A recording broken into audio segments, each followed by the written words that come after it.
Okay, now right off the bat, I'm just gonna say Rango has some of the best animation I've ever seen.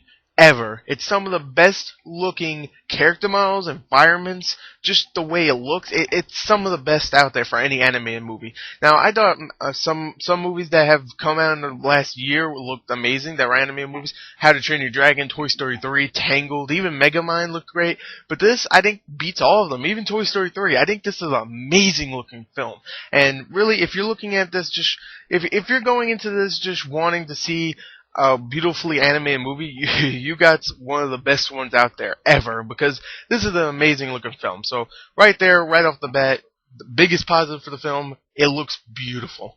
The voice acting is also just amazing in the film. Of course, you have Johnny Depp, who plays the main character Rango, and he's great in the film. Abigail Breslin plays a character like some little girl in the film, and she's really good, and she's not amazing, but she's really good. Isla Fisher plays pretty much a love interest in the film, and she's great. Ned Beatty, who everybody will know from Toy Story 3, is amazing in the film. Alfred Molina, he played the teddy bear, by the way, if anybody wants to know. Alfred Molina plays a short role, and he's good. Bill Nighy plays Rattlesnake Jake, the main bad guy. Everybody was everybody was anticipating. Oh, I can't wait to see this badass villain, and really he didn't disappoint. He was great. His voice was amazing for the character. Definitely matched. Ray Winstone pretty much plays Beowulf once again in this film, and don't worry, he might not have much range, but that voice is badass, so that's fine. And he plays a short role in this anyway. And Timothy Olyphant pretty much plays Clint Eastwood in the film. If you've seen the film, you'll know what I'm talking about, and you'll get the joke that the filmmakers were trying to do. So overall, voice acting is key in an animated film, and it was amazing in this film. So overall, yeah, voice acting was amazing. The score in the film was amazing. I thought it really, really set the mood in a lot of these scenes, and Hans Zimmer is the master of scores nowadays. I mean, John Williams used to be, but I think Hans Zimmer is really taking it. He did Inception and Dark Knight, if you don't know, and he's amazing. I mean, he really did an amazing job with the film, and the score was just really memorable. It really was. And yeah, it felt very Western, and hopefully the next Western that comes out, he'll do that score too, because he did an amazing job with Rango. I also thought the action scenes in the film were just amazing. I mean, they mixed everything up. They mixed chasing, flying, shootouts, freaking a whole bunch of great set pieces. They mixed that all together to make one badass Western animated film, and I thought it was really, really cool. Some of the action scenes I thought should have been in 3D, really. Some of them were just amazing looking, just like How to Train Your Dragon did with the flying sequences. I thought some of the flying sequences in this film should have been in 3D, maybe just that part, leave everything else not in 3D. I don't care, just that part right there would have been great in 3D, I was thinking to myself. And really, I wish it was in 3D, but hell, it's not. And, a 2D animated film once in a while isn't bad. And I don't mean 2D as in hand-drawn. I meant 2D as in, not shit coming at you every 2 seconds and, darkening the screen and making you wonder what the hell's really actually going on. So, yeah, the action scenes were amazing, though.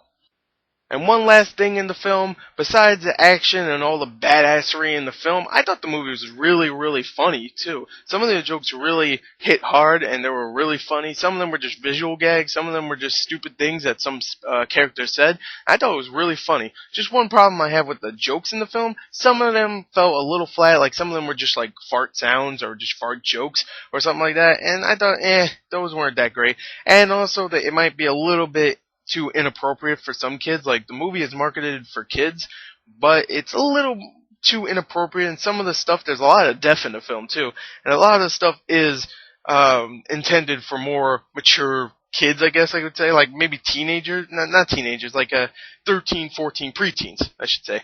And yeah, I would say it's more appropriate for them, but still, it's a funny movie, and if you have kids that don't really care and they curse anyway, like I do, then go ahead and check the film out, because it doesn't matter. Because, it doesn't matter how inappropriate it is, your kid's already fucked anyway. Okay, now, the negatives for the film. One negative I actually have for the film is the story. The story is very generic. It really is. If you take it out of its Western setting and take the lizards out and put people in there, it's the obvious person lies about being a hero, goes in there and does all this stuff accidentally and makes himself look like a hero. And then, of course, people find out that he really isn't, and then he just pretty much gets shunned, and he leaves and comes back and actually becomes a hero. And that's really the story. I mean, I'm not really spoiling anything. That is the story. And I guess I am spoiling it, but really that's the story. And really, if you're coming into this movie for story, then you're going to be very disappointed. I mean, the characters are very cool, very well animated, and have very good voice actors to go with it, but really the story is pretty generic for an animated film. We've seen this millions of times before. My other negative for the film is that the movie's actually a little bit too long. For an animated film, you'd think it would be probably like 90, 95 minutes long, but it's actually 110 minutes long, which is really, really long for most animated films out there. I mean, come on, How to Train Your Dragon was probably closer to this length, but still, I didn't think it was actually as boring as Rango was, because Rango had some scenes here and there that were boring. Not saying the whole movie was freaking boring, because I thought the whole movie as a package was just really fun and very entertaining, but still, I thought some scenes here and there could have been cut out. Some of them could have been a little shorter, just to make it a little bit shorter movie and more digestible, I would say, because, when this movie comes on DVD, and if I buy it on DVD or Blu-ray, I'll be skipping some of those scenes because they're kind of boring. But it was really like scarce scenes, like maybe one, two, maybe even about maybe 3 scenes, I would say, and that's okay. And also some of the other negatives I talked about, like some of the jokes fall flat, and also the marketing was a little weird for this because it made it really look like a Nickelodeon movie because it is from Nickelodeon Studios. But really, it's actually very mature for what it is. Even though there's some fart jokes here and there, it's still much more mature than you would think, and I really liked it. I loved the hell out of it, actually. I'll give it a 9.3 out of 10 because I love animated films. I'm a sucker for them, and also I thought the movie was funny, fun, entertaining, even though there's some parts here and there that were kind of boring. I loved it. I think you should go check it out. If you're thinking of checking it out before, there you go. Go check it out or I'll kill you. Thank you and goodbye.